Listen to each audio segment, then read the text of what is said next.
कड़ाके की बारिश हो रही थी। पूरे गांव में चारों ओर सड़कों गलियों में बारिश का पानी भर चुका था। उसी तूफानी भयानक बारिश में एक बूढ़ी महिला विमला छाता लिए सड़क से पैदल जा रही थी। ये बारिश तो पिछले 5 दिनों से लगातार चली ही जा रही है। पता नहीं कब ये बारिश थमेगी। अरे भगवान जी, कब होगी मेरी शादी। जवानी से बुढ़ापा आ गया, पर अब तक मेरे जीवन में कोई दिलरुबा नहीं आई। अरे अब तो जिंदगी बची है, इसे खुलकर जीने के लिए कोई अप्सरा तो भेज दीजिए मेरे जीवन में। तभी विमला चलते हुए उस बूढ़े आदमी मदन के पास आती है। इतने में तेज हवा का झोंका आता है और विमला के हाथ का छाता उड़ते हुए सीधे मदन के पास जा गिरता है। अरे मेरा छाता! विमला दौड़ते हुए मदन के पास आने लगती है। मोहब्बत बरसा देना तू, सावन आया है, तेरे और मेरे मिलने का मौसम आया है। तभी विमला मदन के पास आकर छाते के नीचे खड़ी हो जाती है। मदन विमला को रोमांटिक भरी निगाहों से घूरे जा रहा था। अरे मेरे सपनों की रानी, मेरी दिलरुबा महबूबा, अरे मेरे पास आ गई। तभी विमला मदन से अपना छाता लेने लगती है तो मदन छाता नहीं छोड़ता। छोड़िए, ये छाता मेरा है।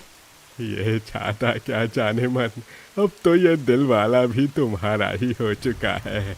चलो ना, हम भाग कर शादी कर लेते हैं। क्या?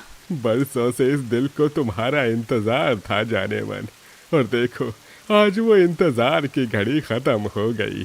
चलो अब हम शादी करके अपनी एक अलग दुनिया बसाएंगे। अरे पागल के बच्चे, नशा करके आया है क्या? छोड़ मेरा छाता। नशे में तो मैं डूब ही चुका हूँ तुम्हारे जाने मन। चलो ना। सड़े हुए केले के बदबूदार छिलके, छोड़ मेरा छाता। बुरी गंध के बदबूदार, छोड़ मुझे। विमला मदन के हाथ से छाता छीनकर वहां से जाने लगती है। अरे दिलरुबा, मेरी रूपा। बुढ़ापे में सठिया गया है, बेगैरत, कीड़े पड़े तुझे। विमला गुस्से में तेजी से अपने छोटे से घर में चली जाती है। विमला का घर बहुत ही छोटा, एक कमरे का झोपड़ा घर था। उसके घर में उसकी 5 बहुएं वैशाली, पल्लवी, सुषमा, मानवी और सुनीता थी। विमला की ये 5 बहुएं गर्भवती थी। घर में छत और दीवारों से बारिश का सारा पानी घर के अंदर आ रहा था। वैशाली, पल्लवी और सुषमा तीनों फर्श पर बैठकर घर में आए पानी को बाल्टियों से भर रही थीं। अरे बहू, तुम ये सब क्या कर रही हो? हटो यहाँ से। विमला वैशाली, पल्लवी और सुषमा के पास आती है और तीनों को वहां से उठाकर उन्हें मानवी और सुनीता के पास चारपाई पर बैठा देती है, जहां उस हिस्से में छत से पानी नहीं टपक रहा था। माँ जी, क्या हुआ? मैंने तुम्हें कितनी बार कहा है कि तुम बरसात में घर के कोई भी काम नहीं करोगी। अगर तुम में से किसी का पैर वगैरह फिसल गया तो? माँ जी, जब से हम गर्भवती हुए हैं तब से आप हमें घर के एक भी काम क्यों नहीं करने दे रही हो? बहू, ये पल महिलाओं के लिए जीवन में बहुत ही नाजुक पल होते हैं। जब तुम 5 की डिलीवरी हो जाएगी तब करना ना तुम काम। अभी देखो, बारिश का सारा पानी घर में आता जा रहा है। विमला अपनी इन 5 गर्भवती बहुओं को घर के कोई भी काम नहीं करने देती थी। विमला अपने इस एक कमरे के छोटे से झोपड़े घर में अपनी बहुओं के साथ बड़ी गरीबी अवस्था में अपना जीवन बिता रही थी। बारिश का मौसम आते ही विमला और उसके परिवार की परेशानियां बढ़ जाती हैं, क्योंकि बारिश का सारा पानी घर की कमजोर छत और दीवारों से घर के अंदर आता है, जिसके चलते विमला के घर में पानी आने से न बैठने लायक जगह रहती थी, न ही सोने लायक। थोड़े समय बाद विमला के 5 बेटे रमेश, सुरेश, महेश, अजीत और रोहन, ये 5 पानी में भीगते हुए घर आते हैं। ओह, ये बारिश, पता नहीं कब ये बारिश थमेगी। अरे भाई, अब क्या करें? बारिश के पानी से तो हमारी फसल पूरी खराब हो गई। हाँ ना यार, इतनी मेहनत से हमने फसल की थी, पर लगातार चल रही इस बारिश के पानी ने हमारी सारी फसल को बर्बाद करके रख दिया। क्या सारी फसल खराब हो गई? हाँ भाभी, लगातार बारिश होने से पूरे खेत में पानी ही पानी भर चुका है, जिसके चलते सारी फसल तहस नहस हो गई है। क्यों हम गरीबों के जीवन में एक के बाद एक बर्बादियां आती जा रही हैं। इतनी मुश्किल से तो हमने इधर उधर से कर्ज लेकर गहने तोड़कर फसल के लिए पैसे इकट्ठा किए थे, और वो फसल ही बर्बाद हो गई। श्यामू काका सही ही कह रहे थे कि रमेश, तुम्हारी फसल तैयार हो चुकी है, फसल को निकाल लो खेत से। पर मैंने ही उनकी बात को नहीं माना था। अगर मैं उस समय खेत से फसल निकाल लेता तो आज हमारी फसल बर्बाद नहीं होती। रमेश और उसके भाई उसी गांव से सालों से खेती का काम करते आ रहे थे। वो हर बार उसी गांव के सेठ दर्पण का एक छोटा सा खेत किराए पर लेते थे और उसमें अपना पैसा लगाकर फसल लगाते थे। इस बार बारिश का मौसम चल रहा था और ये देखकर 2 महीने पहले ही रमेश और उसके भाइयों ने अपना सारा पैसा खेत में सब्जी की फसल उगाने में लगा दिया था। पर इतने दिनों से चल रही लगातार बारिश की वजह से उसकी वो सारी फसल बर्बाद हो चुकी थी और रमेश और उसके भाइयों का सारा पैसा डूब चुका था। तभी वैशाली और उसकी चारों देवरानियां मिट्टी के चूल्हे पर खाना बनाकर सबको परोसती हैं और सब घर के एक कोने में बैठ जाते हैं जहां बारिश का पानी नहीं आ रहा था। सोचा था फसल का पैसा आएगा तो मैं घर की मरम्मत करवा लूंगा।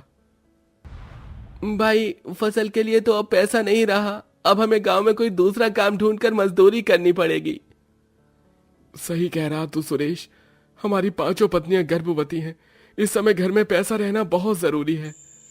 रात के समय विमला अपनी चारपाई पर घर के एक छोटे से कोने में सोई हुई थी और उसकी 3 बहुएं वैशाली, पल्लवी और सुषमा चारपाई के नीचे सोई हुई थी और बाकी 2 बहुएं मिट्टी के चूल्हे के पास सोई हुई थी, क्योंकि घर में बस इसी जगह पानी नहीं आ रहा था।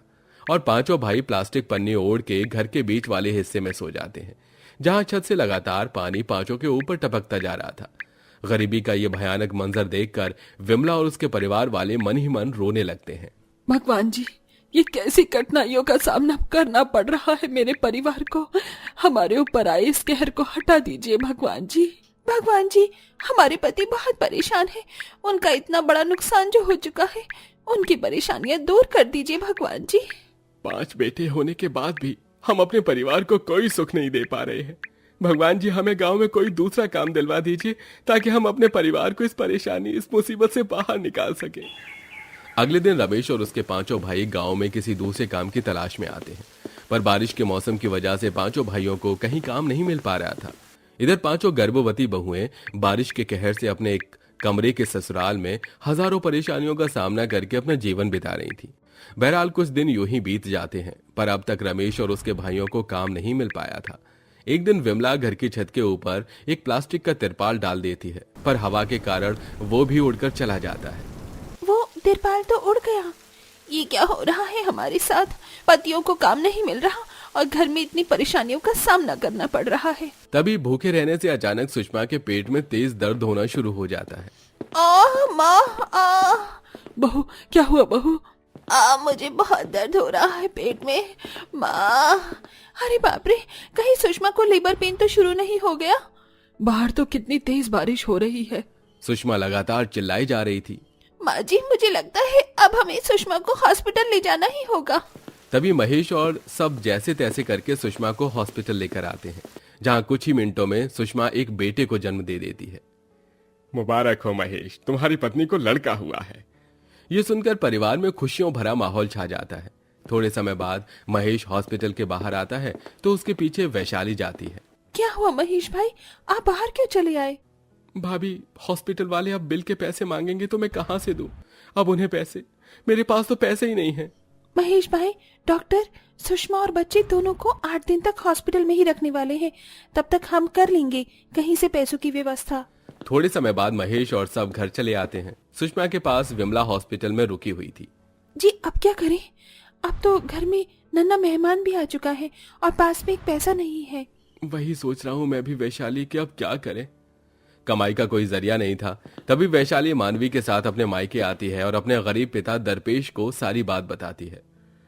बिटिया, तुम चिंता मत करो, तुम मेरा चाय पकौड़े का कारोबार ले लो। इस बारिश के मौसम में मेरा चाय पकौड़े का कारोबार बहुत अच्छा चल रहा है। तभी दर्पेश के लाख कहने पर वैशाली अपने पिता का चाय पकौड़े का ठेला ले लेती है, जिसके बाद दर्पेश उसे साथ में कुछ पैसे भी देता है और वैशाली वो सब लेकर अपने ससुराल आती है और तीनों गर्भवती देवरानियों के साथ गांव के एक स्थान पर अपना चाय पकौड़े का ठेला लगा लेती है। जिसके बाद वैशाली के पास ग्राहकों की भीड़ लगने लगी और उसकी कमाई खूब होने लगी। जेठानी जी, हमारे चाय पकौड़े तो कितने बिक रहे हैं। हाँ वैशाली, बस ऐसे ही हमारी कमाई होती रहे ताकि हम हॉस्पिटल का सारा कर्ज चुका सकें। उसके बाद वैशाली अपनी तीनों देवरानियों के साथ रोज गांव में आकर चाय पकौड़े बेचने लगी, जिसके बाद उसकी खूब कमाई होने लगी। तभी रमेश और उसके भाइयों को भी गांव के एक जूते बनाने वाले कारखाने में काम मिल जाता है, जिसके बाद 5 भाई और उनकी पत्नियां रात दिन मेहनत करके पैसा जमा करते हैं और सुषमा और उसके बच्चे को घर ले आते हैं। एक रात, वैशाली, जैसे हमने हॉस्पिटल का बिल चुका दिया, अब ऐसे ही हम धीरे धीरे अपनी कमाई से अपने इस एक कमरे वाले घर की भी मरम्मत करवा लेंगे। हाँ जी, जैसे बूंद बूंद से समंदर बनता है ना, वैसे ही हम धीरे धीरे अपनी गरीबी दूर करते जाएंगे। उसके बाद रमेश, उसके भाई और उनकी पत्नियां मिलकर काम करने लगी और धीरे धीरे अपनी कमाई से घर की मरम्मत करवाने लगी। इस तरह से उनका एक कमरे का घर अब 5 कमरों का पक्का घर बन गया था, जिसमें 5 बहुएं आराम से रहती थीं, बारिश की चिंता किए बिना। वहीं कुछ ही महीनों में विमला की बाकी 4 बहुओं को एक एक बच्चा हो जाता है, जिनके साथ वो अपने घर में खुशी खुशी रहती हैं।